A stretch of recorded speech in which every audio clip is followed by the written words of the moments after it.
अस्सलाम वालेकुम IELTS candidate, this is Usman your IELTS instructor. जैसा कि आप जानते हैं कि मैं इन वीडियोस में आपके साथ वो आइल्स स्पीकिंग क्यू कार्ड शेयर कर रहा हूँ जो अक्टूबर में होने वाले आइल्स टेस्ट के अंदर आ सकते हैं। तो अगर आप अक्टूबर में IELTS टेस्ट देने जा रहे हैं तो ये वीडियो आपके लिए है। वीडियो को पूरा ज़रूर देखिएगा। इस वीडियो में जिस क्यू कार्ड को मैं डिस्क्राइब करने जा रहा हूँ, इसमें आप बात करेंगे किसी ऐसे हिस्टोरिकल पीरियड के बारे में जिसके बारे में आप मज़ीद जानना चाहेंगे। आपको बताना पड़ेगा कि वो पीरियड कौन सा है, आप क्यों जानना चाहेंगे और आप किस तरह जानेंगे। तो ये क्यूज हैं जिनको आप अपने आंसर में एड्रेस करेंगे।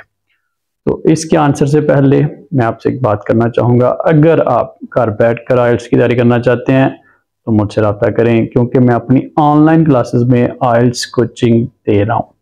और दूसरी बात, अगर अभी तक आपने मुझे फॉलो नहीं किया तो मुझे फॉलो भी कर दें। Let's answer this Q card. तो जैसा कि आप जानते हैं, आइल्स स्पीकिंग का सेकंड पार्ट में आपको इस तरह का एक कार्ड दिया जाएगा।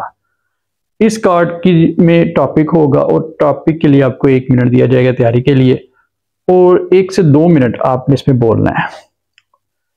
आपका इसमें कोई क्वेश्चन नहीं पूछा जाता, आप इंडिपेंडेंटली इसमें बोलते हैं और बैंड में इसका अपना शेयर है। तो अगर आप आइल्स स्पीकिंग में अपने रिक्वायर्ड बैंड लेना चाहते हैं, और ख़ास तौर पर वो कैंडिडेट जो जनरल ट्रेनिंग के कैंडिडेट हैं और जिनकी जो रिक्वायरमेंट है फॉर एग्जांपल 4.5 या 5, उनके लिए तो बहुत ज़रूरी है कि वो इस पार्ट के अंदर आंसर दें। तो अगर आपकी रिक्वायरमेंट हायर है तो आपको इसमें आंसर जो है वो बड़ा अच्छा देना पड़ेगा। तो आप ये आंसर किस तरह देंगे, इसमें बात का ख्याल रखें कि 3 चीज़ें होनी चाहिए। फॉर एग्जांपल इसमें इंट्रोडक्शन होना चाहिए, मिडिल पार्ट होना चाहिए और कंक्लूजन होना चाहिए। क्योंकि ये तीनों चीज़ें होंगी तो आपका आंसर उन 4 क्राइटेरियाज पर पूरा उतरेगा जिन पर आपके आंसर को असेस किया जाता है। तो इन 3 चीज़ों को हम कैसे अपने आंसर में एडजस्ट करेंगे, इस काम के लिए मैं ये वीडियोस बना रहा हूँ।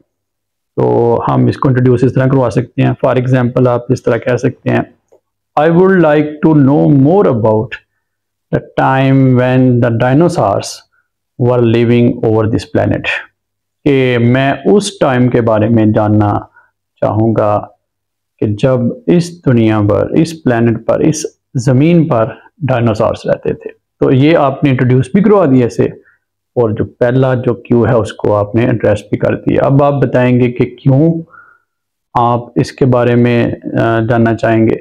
उसके लिए आपको रीजंस देनी पड़ेंगी। फॉर एग्जांपल आप इस तरह कह सकते हैं, actually I have watched a Hollywood movie about dinosaurs. कि मैंने असल में हॉलीवुड मूवी देखी थी डायनासोर्स के बारे में।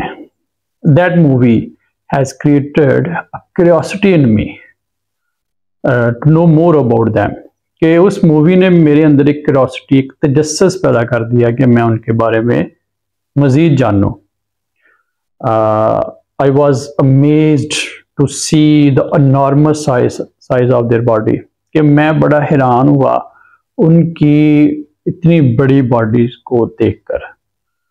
Therefore, I have decided to know more about them। कि मैंने अब डिसाइड किया कि मैं उनके बारे में मज़ीद जानूंगा।